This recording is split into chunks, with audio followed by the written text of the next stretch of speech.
Nice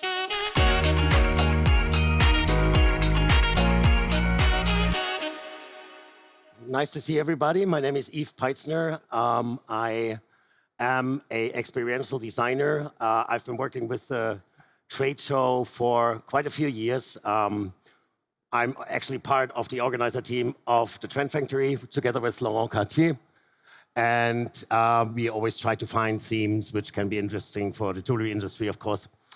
And we also do some special things for this year. We designed this exhibition over there, which you can see, which I will also talk about a little bit. And today, I think the title in the booklet was A Conversation with AI and How I Designed a Ring, or something like this. So yes, we're gonna do all that. I will show you a little bit more, like, how to do stuff, which kind of models are out there. I will probably concentrate on only 3. How to create images, how to create text, and then we will also go to having an actual conversation with an AI. We built a little tool, and that I try to demonstrate, so I hope it's all gonna work, because the internet connection is always kind of a thing, but I really do need internet connection for that, so technical stuff always can break, so I apologize in advance if something doesn't work. So I just wanted to start with a few slides to introduce AI and having a little bit of a critical look on it, because surely everybody's heard of AI. It's developing like crazy fast, and I also teach at University of the Applied Sciences here in Munich, generative design and also AI. By the way, I'm not an expert. I am not an evangelist. I'm not against it. I'm also not for it. It has both its sides, positive and negative. And also, I would like to take the opportunity of you guys also, because I want you guys also to talk to the AI on stage later on. But I would also like to hear your opinion, because when I get approached, or I have a lot of conversations about AI. Robin Smithenbank was here, a speaker. He's a journalist for watches, and he was, of course, very afraid. It's like, oh my God, is AI gonna take away my job? For journalists, who knows? But the first question everybody always asks me, is it cool or is it not cool? And I would love to hear from anybody, from you in the audience. What is your opinion on AI? Are you afraid of it, or are you happy that it exists? So hands up, who's afraid of it? Sure, it's cool. No need to be afraid. That's a good answer. Anybody else? Is anybody else afraid of AI? Do you think it's going to take away jobs? Makes life easier. I like it. Perfect. I like the answer too. So, of course, AI can be not cool or cool. It depends how you use the technology, right? By the way, I also show you these images, of course, are all generated with AI. This was Midjourney. All I prompted was heaven or hell. That's what it came up with.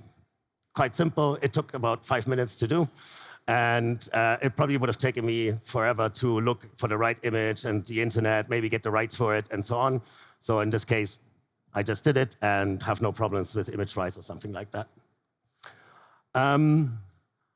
But I think there's a few implications for AI one should take into consideration. I met a scientist and researcher and professor called Kate Crawford on a conference just like this. And it was more about music and AI. And she wrote a fantastic book. I really encourage everybody to read this. It's not such an easy read, but it's really, she did about 20 years of research on the development of AI. Where does it come from? What are the problems with it? And I'm not going to go into this picture here, the anatomy of an AI system. This has been acquired of the MoMA in New York. So this is a very, very big print. And basically, it explains how does the Alexa from Amazon, what does it take to actually build an AI? What does it take, the human labor? How how many people have to get all the precious metals to build the computers, to build the graphics cards, to build everything. How much electricity does it use? And it's a lot. All the server farms which Google and all the big tech companies have use so much energy than half of Germany on a daily basis. It's crazy. So these are, the negative implications: energy use, labor, exploitation of people. It has also somewhat a coherence to the jewelry industry, because obviously, getting precious metals, there's, of course, good ways to do it, and also there's ways, which has to do with child labor or dangerous workers and stuff like that. I just wanted to just put a little emphasis on this, that AI is not all the wonder, and it's all not beautiful and great, which it is, of course, but it also has its environmental and human and societal implications to think about. And I won't go into this because this would be a different talk, but as I said, Atlas of AI is a wonderful book which really explains the whole history and all these implications. Just one thing, also a conversation I had with Kay Crawford was, how do these models get trained? And this is just an example. I think everybody knows facial recognition, right? If you can see on the bottom left, it can probably recognize how old you are on your facial features, or whether you're surprised or happy, what's your emotions, and so on. This goes up a little bit further, of course, because, for example, insurance companies used to do that, or employment company used to do that, to judge a person according to the face. So how are these algorithms trained, right? So it goes back, facial recognition goes back till about the 50s, 1950s in America, and very, very rudimentary at the time, but the scientists understood, okay, how does a computer understand this is an eye, this is a nose, this is a mouth, this is a human being, this is the age, and so on. This was very rudimentary, right? And they're mostly white male, in their mid-30s, 40s, in a good background, rural America, and they took pictures of themselves, of their family, and so on, right? And they quickly realized a computer needs a lot more images to recognize or to learn what is a human face. So at the time, the only kind of database there was publicly available, or not publicly available, but they were also government supported, was basically what you can see here, mugshots from people in the prison, because they had hundreds of thousands of them, like this, in the front, on the side. They're the typical mugshot. I blacked out this picture because I just took it from the internet. It's from some person who murdered somebody, but they weren't asked, they're also humans, they weren't asked, is it okay to use your face to train a machine to do a facial recognition? And why bias? Because, of course, people who go to prison, especially in America, are mostly black, Hispanic, or any other ethnic background. And each ethnic background has also a different facial expression, right? I mean, if you say, for example, in the Indian culture, this means yes, or like this, not yes with us, right? We have all different features, every race, whether you're black, whether you're Caucasian, Asian, you all have very, very different features. A computer doesn't know that. So basically, all the facial recognition algorithms today are still trained on mugshots.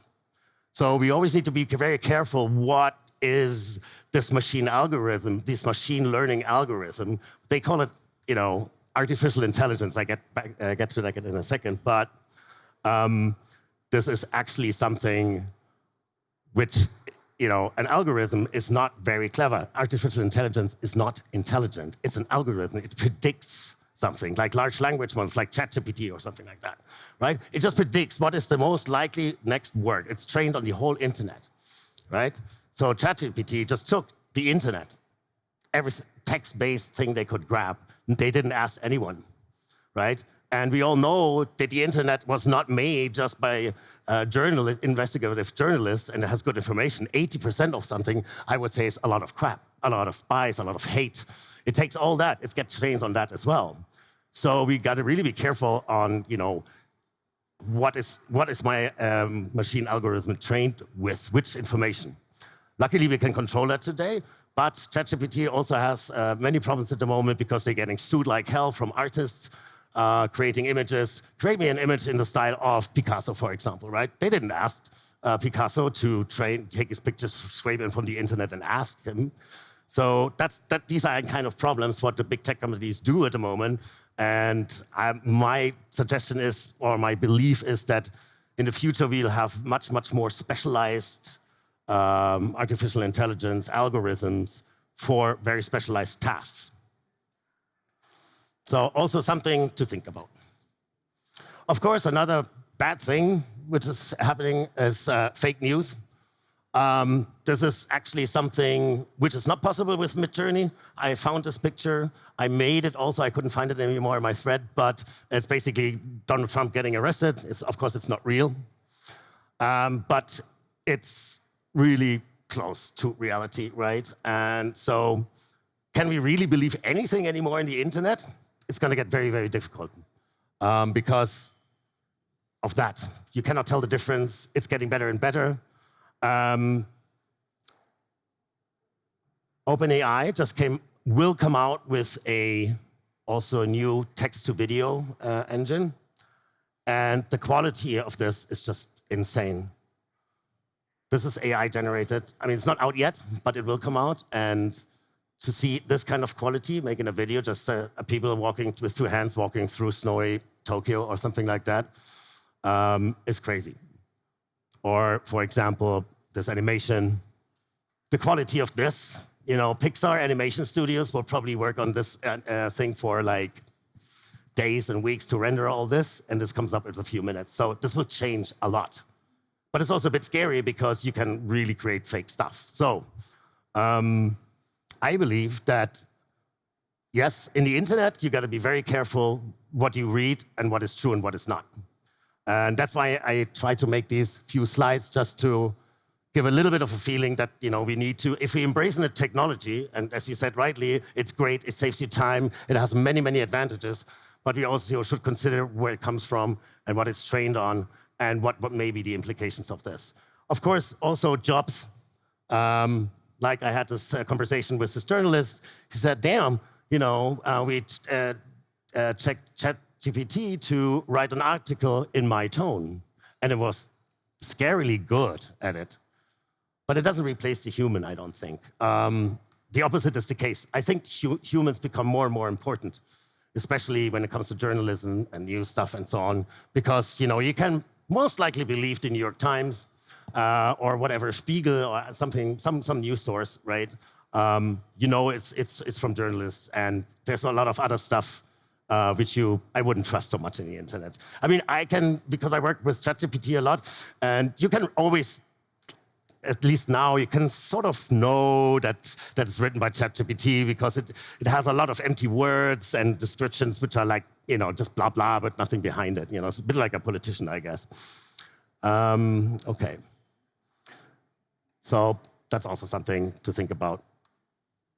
And as I just mentioned, artificial intelligence is not intelligent. It's crazy good in what it does because the data it's been trained on is huge.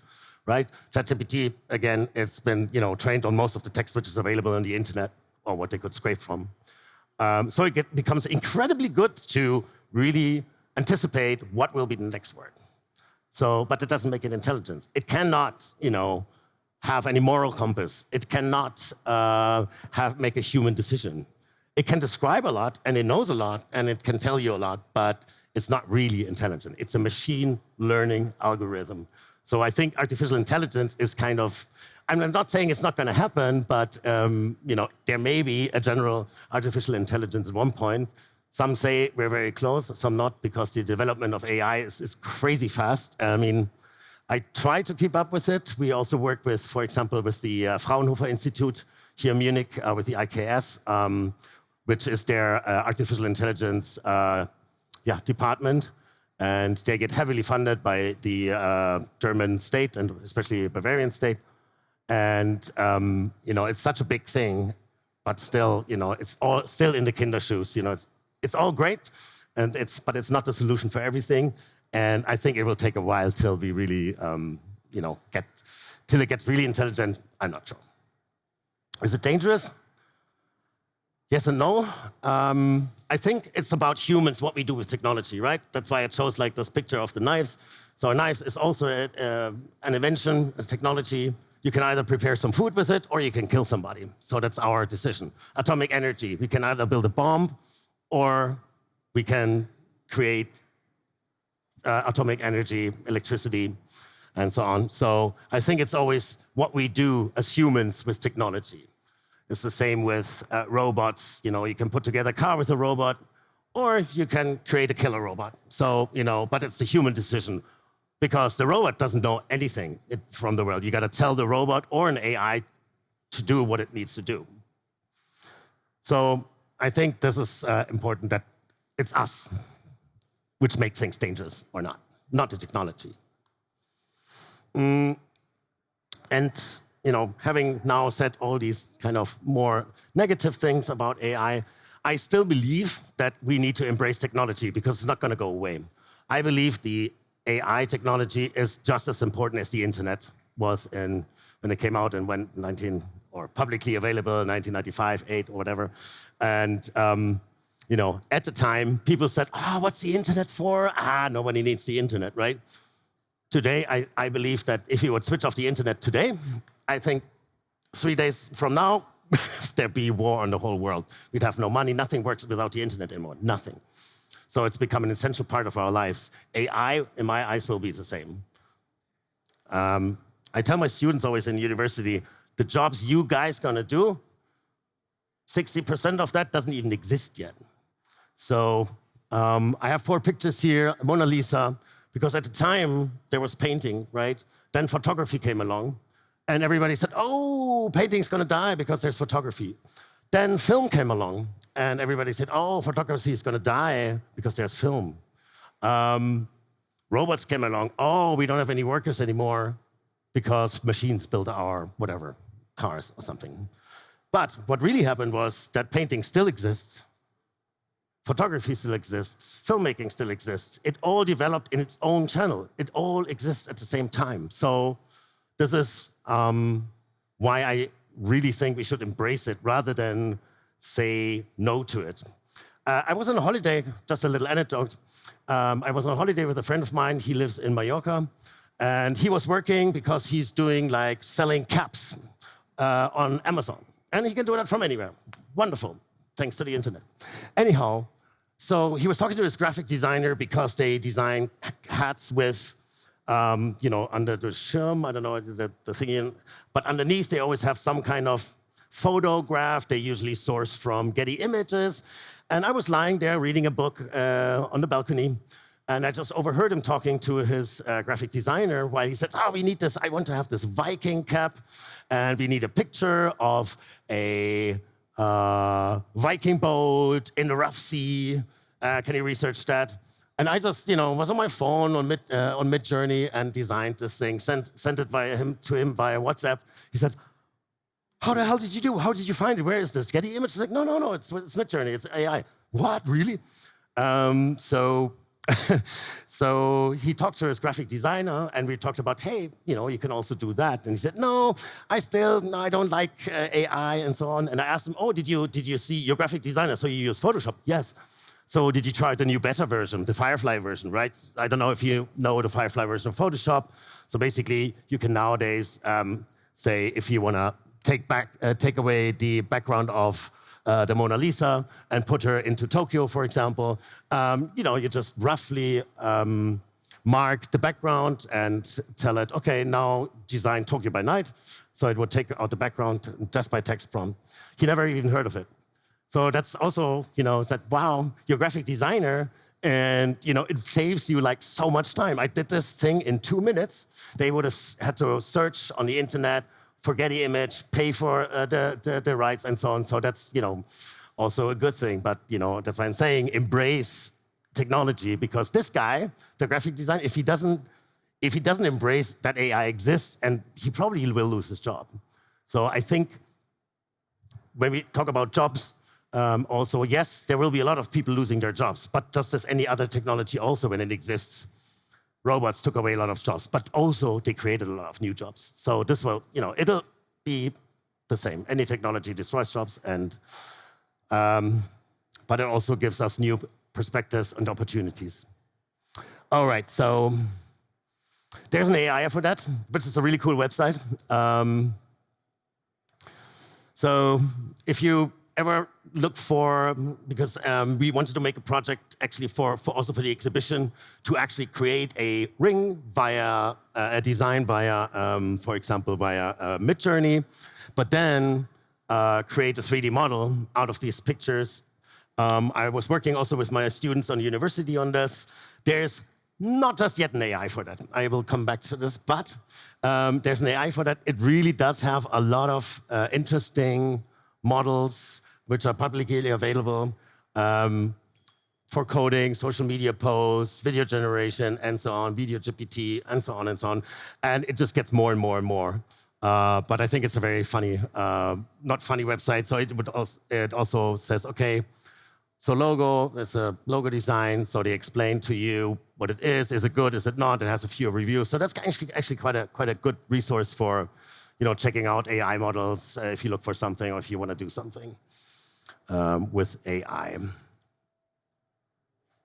The expression, when somebody asks me, usually, I don't know why, I seem to look like a trustable guy, but when I walk on the street, people always come up to me and ask, can you please tell me where the main train station is? I said, let me Google it for you. So this is, I think, the same expression like there's an AI for that. All right, so I just wanted to show one or two examples of the work I do with my studio. Some of it is over there, so you're hardly invited to have a look at it, where we use AI for more artistic projects. Tunnel of Sentient Light is for a light sculpture for Phenolights, which is a company which produces LED lights for cars, for artists such as James Turrell, for example. I don't know if James Turrell, you know him, is one of the most important still living light artists in the world. And I also work with them.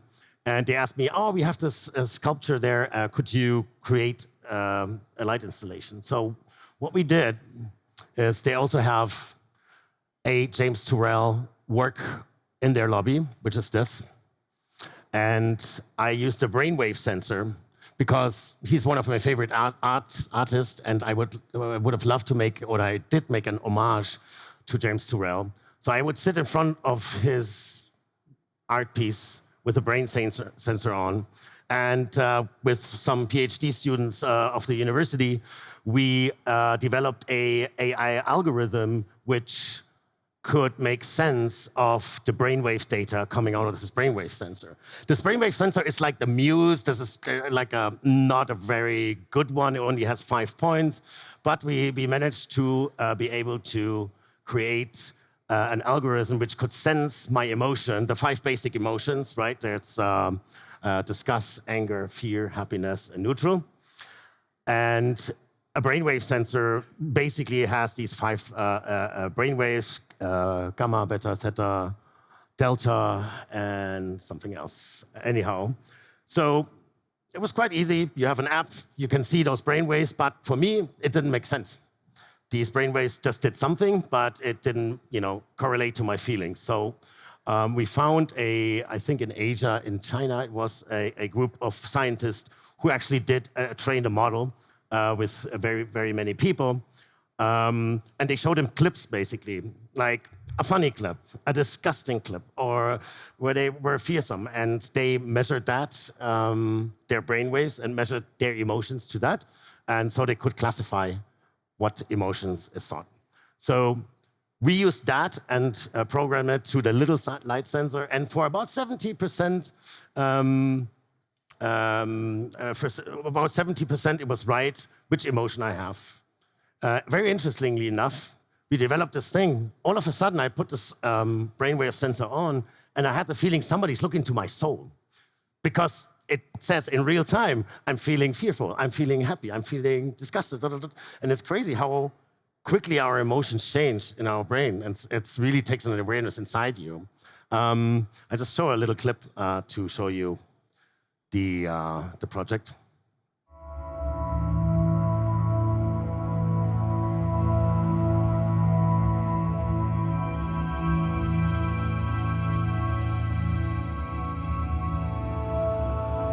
So this is me sitting in front of the work, wearing this brainwave sensor.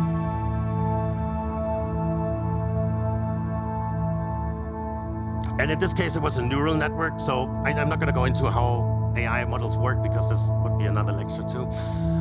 So here you see a quick, I was feeling sad. I mean, that was the description we gave it, right? So sad doesn't necessarily mean sad. It means maybe calmer or not feeling a little bit, not like super sad and crying, There's always a range in that. So, but what we did is, so each different color you can see here, it's all real time. So my brain thoughts going down in real time. So blue color refers to the more neutral feelings. The red color refers to more happy and uplifted feelings. And if you would actually concentrate, you could change this whole tunnel into just one color, into blue or in yellow, and so on. So I think, this is a nice way to, or in my practice, to incorporate AI, because what AI is super good at is analyzing data. Especially big data, what a human cannot do. Many institutes, for example, for weather data, nowadays you need huge supercomputers who can calculate the vast complexity of our global climate, right? And they developed this AI algorithm, which does it, like supercomputers need months and months and months to maybe create one weather scenario. With AI, it works in hours. And it's so precise, it's really crazy. They showed, for example, prediction of hurricane paths, and then compared when the hurricane the path was for real and the prediction, and it was almost exactly the same. So for analyzing big data, AI is already being used for many years, but it's really a great tool for that. So you can make images and all this kind of stuff, but I think for science and research, AI is inevitable. Coming also to Garden of Forking Paths, this was done for the Helmholtz Center. It's also like Fraunhofer, it's a research center. They research on many, many different things. This was for the Diabetes Research Center. And we created this art piece because they also use a lot of AI algorithms because they have so much data from their patients and so on. To analyze it. But this was really to acknowledge the work they do. So what we did, we took all their research papers they did in the last 10 years, which was about 5,000 to 6,000, and trained an algorithm. At the time we did this project, there was no GPT. There was GPT, but only GPT-2, which was a lot dumber and a lot worse than GPT-3. But we asked ourselves the question, can a machine romanticize a very dry, usually with a lot of graphs and very complicated scientific paper about diabetes? So we asked ourselves the question, could we make a poem in the style of the 19th century romanticism out of these research papers? So it took us about a year to develop this algorithm because to train a machine learning algorithm on poems from the 19th century is a very different English in that case than scientific papers, right? So to create an algorithm which takes these, the information of a research paper and make poems out of it in the 19th century, of course it didn't understand because it's not intelligent, right? So we had to really make it understand and train it a lot to create these poems. And these poems would then sort of go in this structure, which we designed. So Garden of Forking Paths is, the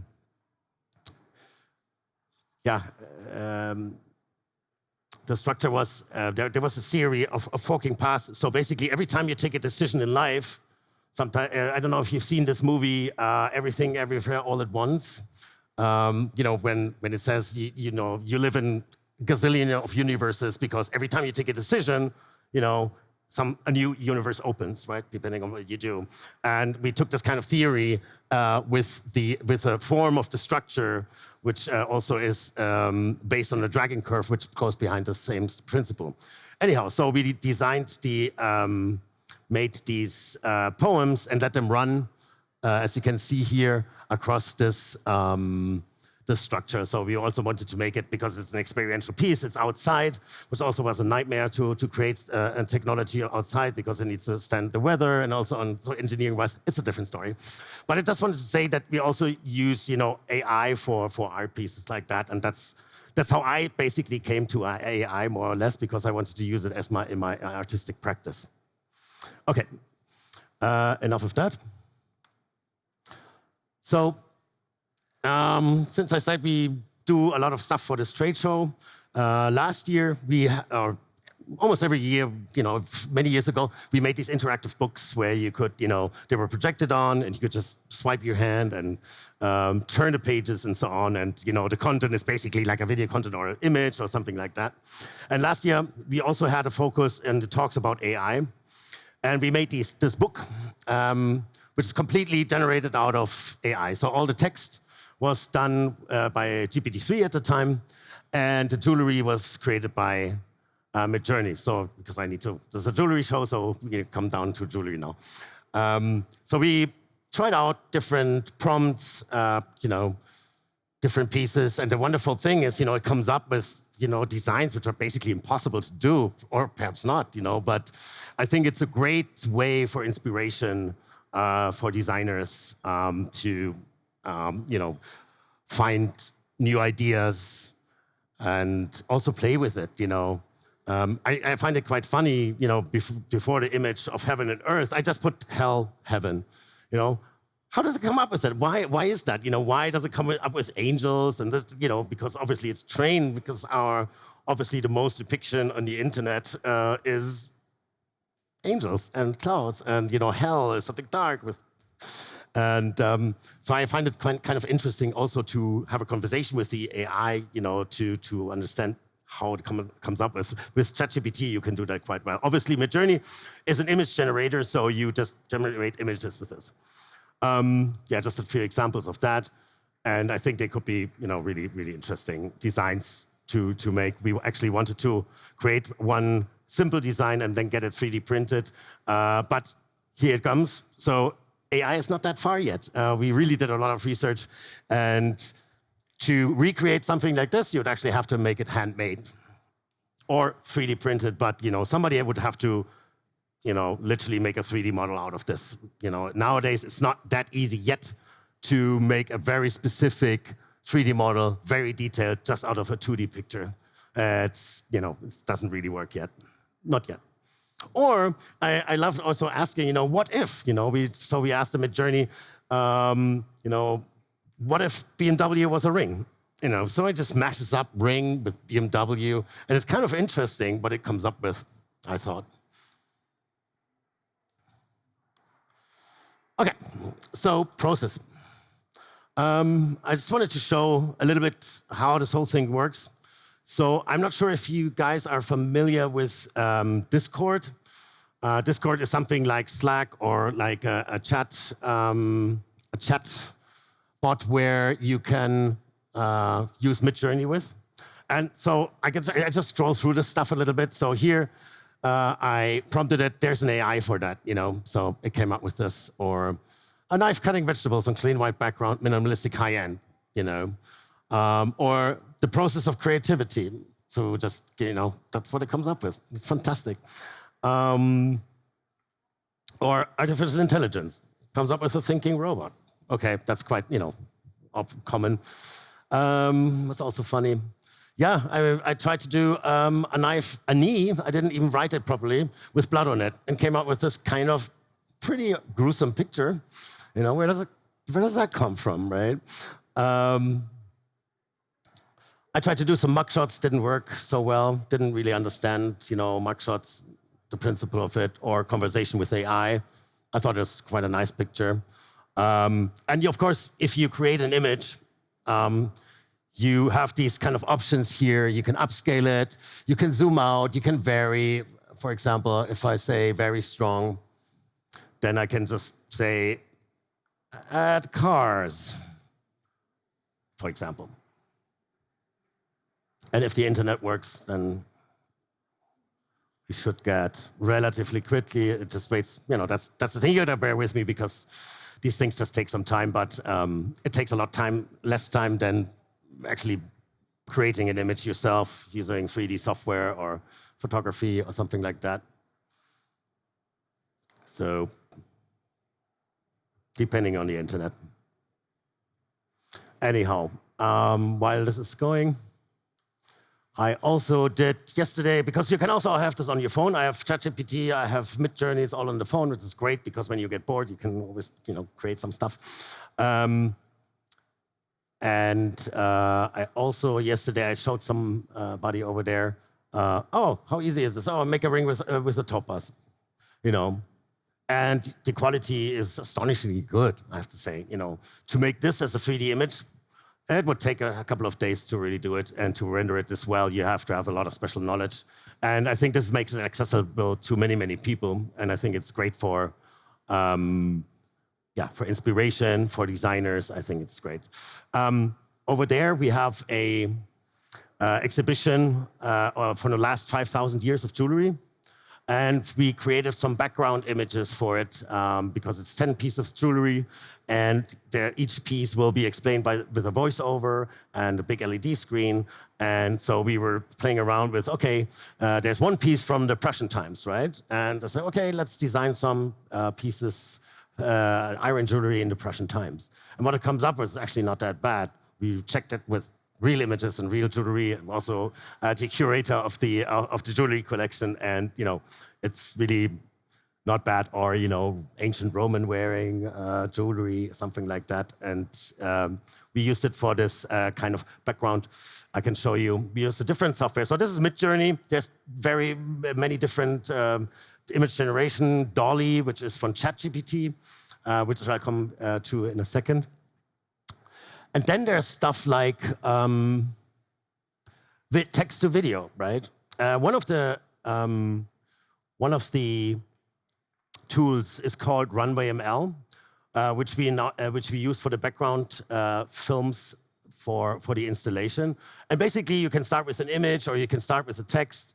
You just add a text. I don't know, a unicorn running on a beach in the sunset. So this offers you, by the way, all these services do cost money. It's not for free. Since I work with this, I pay for all of them. But it's really, I use them so much, and it's really, if you pay 20 euros a month and you can create God knows how many images, and for this presentation to create mood images and stuff like that. So basically, it's a unicorn, not so bad. Let's take this one and generate 4 seconds of video of this. While we are waiting, I'm going to show you what we did for the installation. There's some playouts. So there's 10 different pieces from different areas. For example, the 1950s. Diamond and Platinum Brooch by Mauboussin, 1950s. In the 1950s, jewelry epitomized elegance and femininity. Diamonds and colorful gemstones made a comeback. Nature-inspired designs, like floral motifs, were popular. Chunky bracelets, brooches, cocktail rings, and multi-strand necklaces adorned with gems were in vogue. Platinum returned, influenced by Hollywood icons, exuding glamour and luxury during an economic boom, setting timeless fashion trends.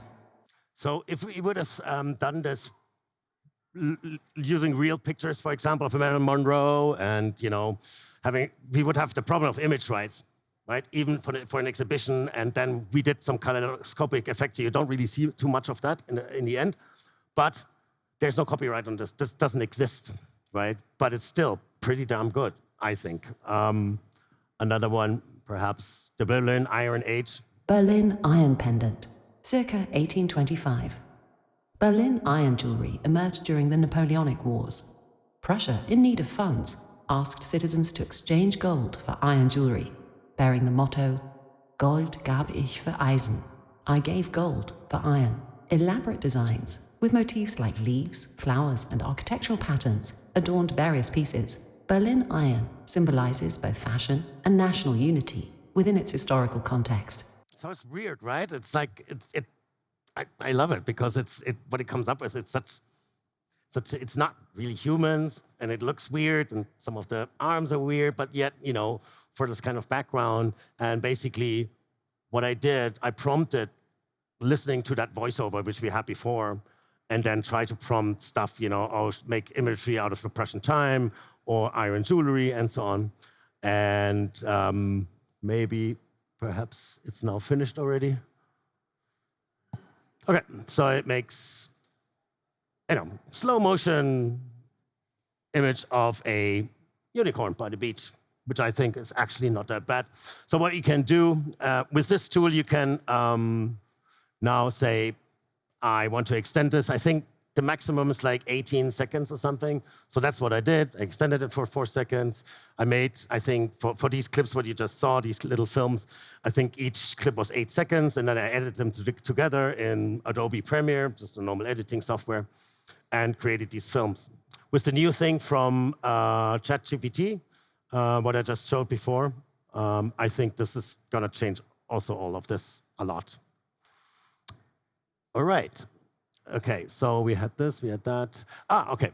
And then we also have text to 3D. So that's what I tried to do, really to create a ring out of a AI-generated ring for 3D printing.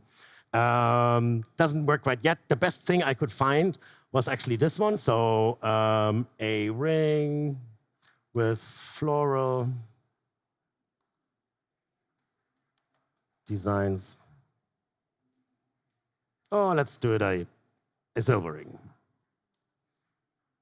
Okay, I'm not a jewelry designer, so I don't know. Maybe any of you guys have a better suggestion what to prompt it. But relatively quickly, it comes up with more or less good stuff. If you would probably spend more time in prompting it and so on, it would possibly do it. But you can use this, and always takes a little bit of time, of course. But in the end, you can actually download a 3D file, which is, not really 3D printable. You would have to then probably with your hand work it. You can make it high res, which does take a while. Come back to that. But I think the possibilities quite, not there yet, but I think it's amazing what you can do. And as you just said before, you can save so much time. I do presentations. I'm not a very good texter. I'm good at ideas. I'm good at making concepts, but I'm not really good at writing it nicely. My business partner, she's like amazing at this, but even she uses a lot of ChatGPT. But you need to know how to use it, right? It's about how you prompt stuff, how you engage with ChatGPT, which we will do in a second as well. Have we gone? How much time do we have? Yeah, still some time. And yeah, probably takes a few minutes. But I thought this is also quite interesting. So our thought was, okay, make a picture with Midjourney, get somehow a 3D model, but generate it through AI. We had, as I said, my students, they tried also some algorithms. They also couldn't do it because the detail, especially of a ring, is so fine that for a 3D model to be printed, it needs to be, super, super good. And but this was actually not too bad. We tried. We had a manufacturer in France, I think, who looked at the files and said, yeah, we could do it, but we would have to have a lot of work on it. And where was this? Was it in France, the manufacturer? Yeah. Oh, you know? Okay. Okay, Laurent knows. Anyhow, doesn't matter. It's not there yet. So while we wait, I have something else. What else do I have? Okay, this one. So we built this kind of little AI assistant, which is Sometimes it works, sometimes not, but it's basically based on ChatGPT. So you just have a conversation with it. Here I just put muted because the microphone of this computer is really bad, and but if I asked it anything, can you tell me about jewelry of the 1950s?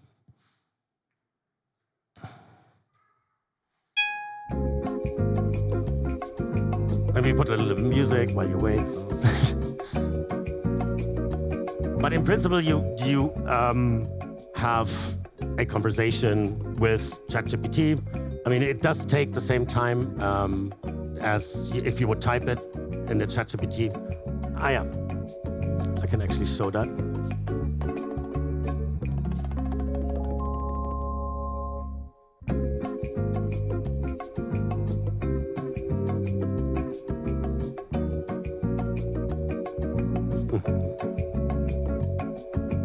Tell me about jewelry in the 1950s. Could be about the microphone, not sure.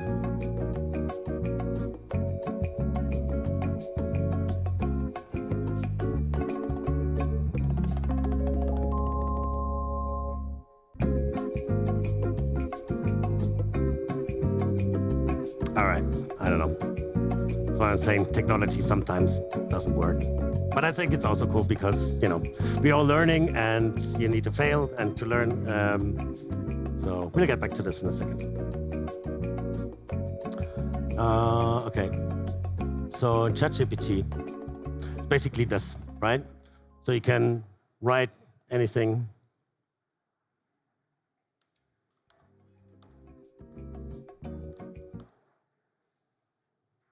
I'm sure a lot of you used this tool.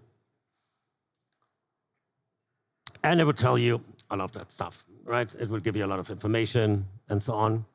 What I find kind of interesting is, having a conversation with it, you can make the answers much, I mean, I'm not going to read all that stuff now, but, you can really say, okay, then elaborate more on the cocktail rings or the charm bracelets and then go more into detail. You can tell it, don't do that. Be more specific on that. Or, for example, you can also create an image of a ring from the 1950s.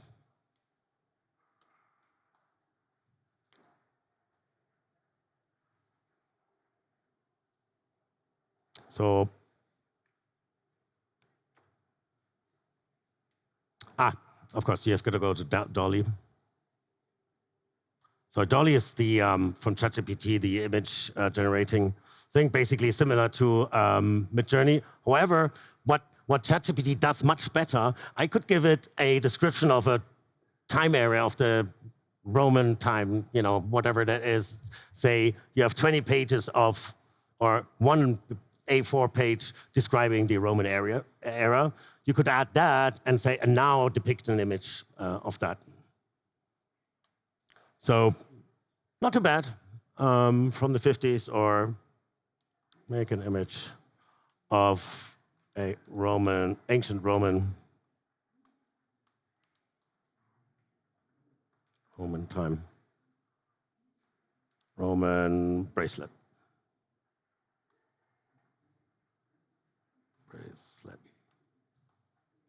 These are really simple prompts. With Midjourney, you can go, for example, very, very specific. You can give it a look. You can say camera lens. You can say cinematic lighting. You can say foggy background, all this kind of stuff. Just for demonstration purposes, I'm keeping it a bit simpler. So bracelet, yes, it's a bracelet. And it looks could come from the Roman times, I guess. What happens if I make an image of an exploding atom bomb? So all these algorithms do have filters in them now, because somehow atom bomb is not compliant to OpenAI. If you would make an image of Donald Trump being naked on the beach, that wouldn't work either.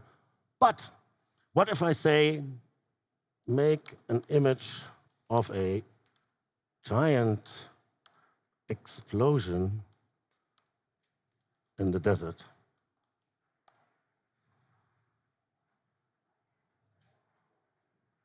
So, it's just the way you prompt that.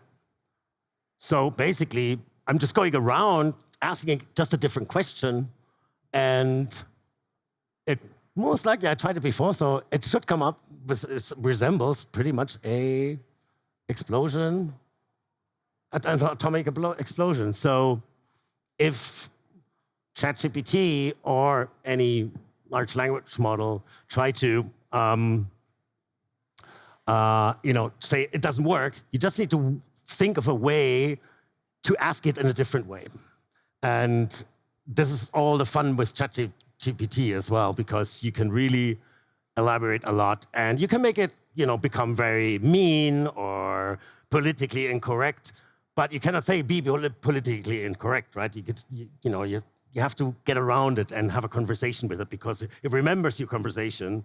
And that's the fun part of it. So I encourage everybody to just explore and experiment. That's the most fun part of it. I mean, we had so many fun nights, drinking a beer and asking ChatGPT some stupid questions and come up with really weird images and stuff like that. So it's really fun, and that's why I think we should all embrace artificial intelligence. And I think we have like a few more minutes, so I think I'll end this talk right here. And if you have any questions, yeah, please feel free. Thank you very much.